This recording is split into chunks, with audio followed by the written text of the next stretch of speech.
Pinatasik ng Kamara si Kiko Barzaga bilang kinatawa ng ika-4 na distrito ng Cavite.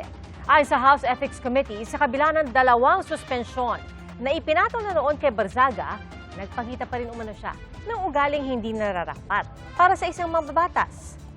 Saksi si Rafi Tima. With 265 members voting in the affirmative, 14 in the negative, and 8 abstentions, the findings and recommendations contained in Committee Report number 298 are hereby adopted. Madam Chair, Representative Barzaga is hereby notified of the action taken by the House on Committee Report number 298.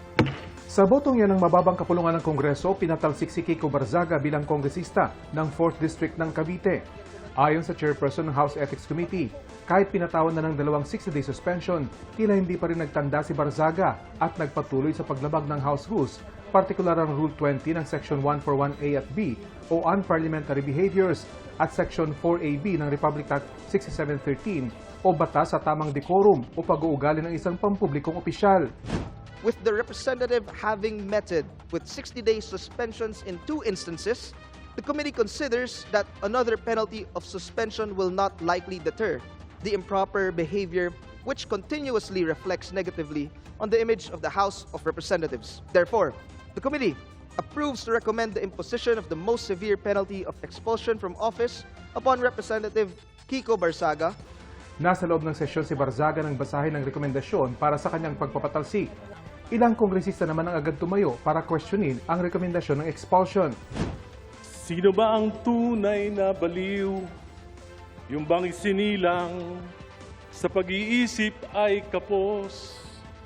O gusto ang isip, ngunit sakim naman na lubos? Ang mga social media posts and speeches ni Kong Kiko Barzaga na bumabatikos sa pamahalaan sa Administrasyong Marcos at iba pang opisyal ng pamahalaan kabilang na ang Kamara at Senado, gaano man ka-provocative o ka-harsh, ito ay hindi sapat na dahilan upang pagkaitan natin ng kinatawan ang daan-daang libong mamamayan ng Dasmariñas, Cavite. Aminado naman si Navotas Representative Toby Tiangco, may ginawang kasalanan si Representative Barzaga.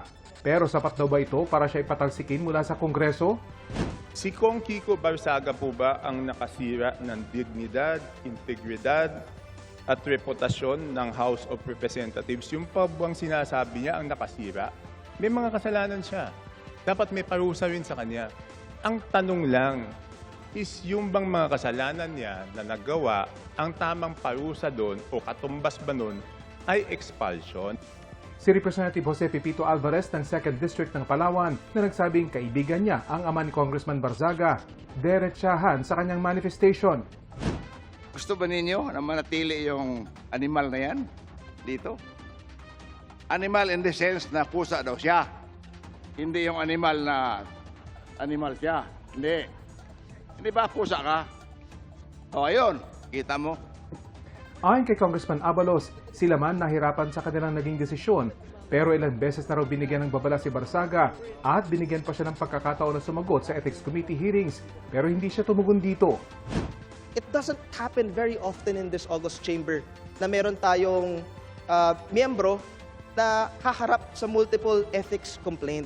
Nakalagay po dyan, repetition of a similar misconduct will result to a more severe penalty.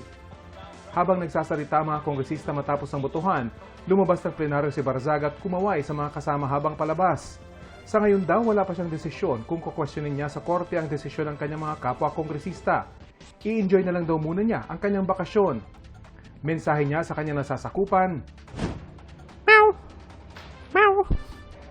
I'll be back 2028 siguro kung may elections, and andun pa rin ako sa Cavite. Feel free to say hi if you meet me.